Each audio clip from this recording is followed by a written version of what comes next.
First of all, this budget should have been discussed on the floor of the State Assembly. The fact that it has been brought to the Parliament House tells you about the anomaly. This is not a regular thing that the state budget is discussed on the floor of the House here. But there is a story about why this budget is here and what does this budget speak of. First of all, it speaks of the exclusions and the contemptuous nature in which the present government has dealt with the state of Manipur. The number will speak, the measures that is reflected on the budget speaks. We have talked a lot about Prime Ministers not visiting the state. Initially, at the beginning of the crisis in 2023, I was heard that the Prime Ministers did not visit. Today, I'm almost indifferent. Whether he visits the states or not does not matter anymore. But the rest of the country should know that there is no visa issue for the Prime Minister to visit the country. He may go to Ukraine and talk about peace, and his own citizens have been slaughtered and more than 60,000 people have been rendered homeless. This kind of a behavior can never be justified by anybody who swears by nationalism. It can only be done by those who swear by pseudo-nationalisms and who has a peculiar idea of nation that thrives on excluding people. Now let me talk about this budget in two ways. What does these numbers speak of? The first one is this, a clear sense of the state of economy of this state called Manipur. Look at the fiscal liabilities. It's 37.07% of the GSDP. What does it speak of?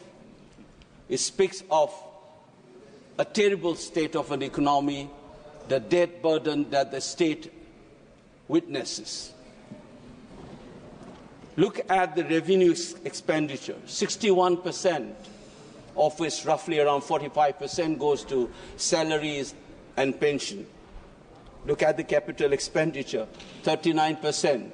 What kind of a development project or development of the state that you can sense from these numbers? Or for that matter, you look at this non-tax revenue component, 1%. I thought that this budget would have schemes to deal with this basic economic anomalies of the state. For instance, trying to look for additional or diversification of the additional sources for the non-tax revenue of the state. No, we don't have that image here. I thought that there would be measures to deal with this debt burden. There's nothing of that kind. This is a normal aspect of any budget that you expect this budget to reflect, but we don't have.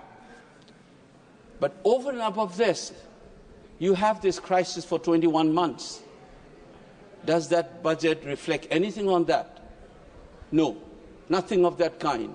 60,000 people, how do you expect that kind of economy of a state to deal with this crisis without the help of the center? We are not asking for UN interventions. We are not asking for international financial institutions to help Manipur. We are asking for additional source of money from the federal government as a constituent state of India. You don't get anything. How do we deal with this 60,000 people who are rendered homeless, villages wiped out, women and children suffering, children not able to go to school? Had this crisis been there in Bihar or UP, you would have felt the nation in you for you to reflect on your budget. The kind of exclusions that I have been trying to brought up in this House. Remember that Gandhi was thrown out of the train. How does he felt? He thought that he was a barrister. He thought he is entitled to that compartment in the train. He was thrown out of that. Bankim Chandra Chattopadhyay when he was told that India does not have history. That sense of invisibility is what this government has been doing. Nothing of this kind has been mentioned in your presidential speech. You've been trying to make us invisible, our tragedy as insignificant. And you expect the people of this state to feel like any other Indians and be proud of being an Indian. People have begun to start asking questions about the relationship between our state and the Union of India. People are remembering the instrument of annexation. People are remembering that controversial merger agreement. Why? Because you have allowed the feelings to be groomed like that.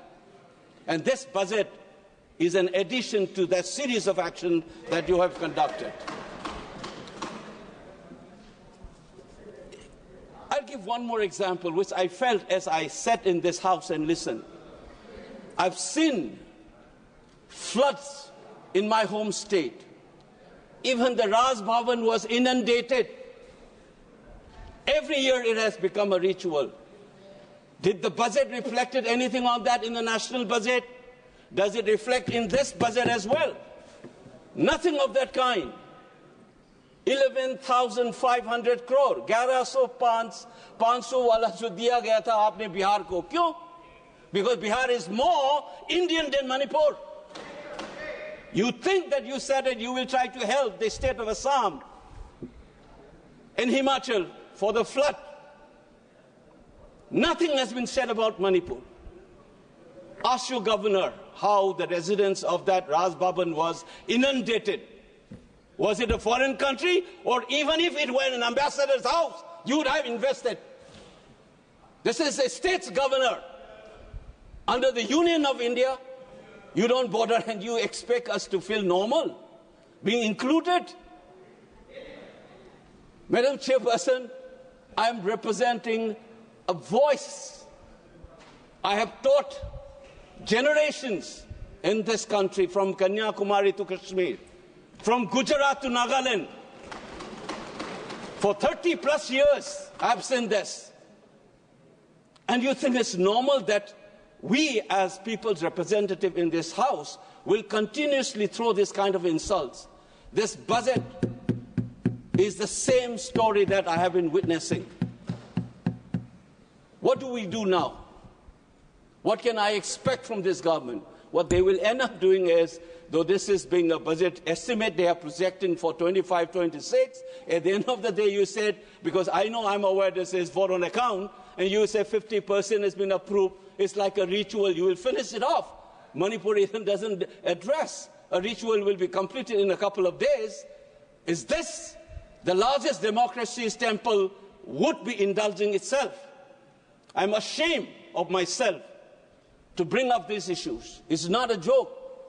When thousands of people suffer, I expect this government to have some sensitivity and pump in a little more money and talk openly. If we have made mistake, let's accept. This is not about BJP or Congress. Let's move forward. Let's try to have this feeling that we are one, that we care for you. And this budget must reflect that, not a simple ritual to continue this insult and then blame the people for anti-India feeling being emerging in that space. Remember that anti-India feeling emerged in Manipur unlike anywhere in this country because of the follies of this state government. The government of this country has continuously done. None other than the Home Secretary, a retired Home Secretary of the Union government, has said Manipuris have been insulted, and the only way to move forward is for that insult continues even today. And this budget not taking care of the IDPs, not taking care of the basic needs of that economy, not taking care of the flood that has become a ritual, and you think it's going to be another ritual to pass in this floor of the House. It's very saddening, Madam Chairperson. I hope sooner we learn this and make corrective measures. I'm only wishing that one day we will be able to say that we are all Indians. We feel the same feeling as everybody else. Thank you, Madam Chairperson.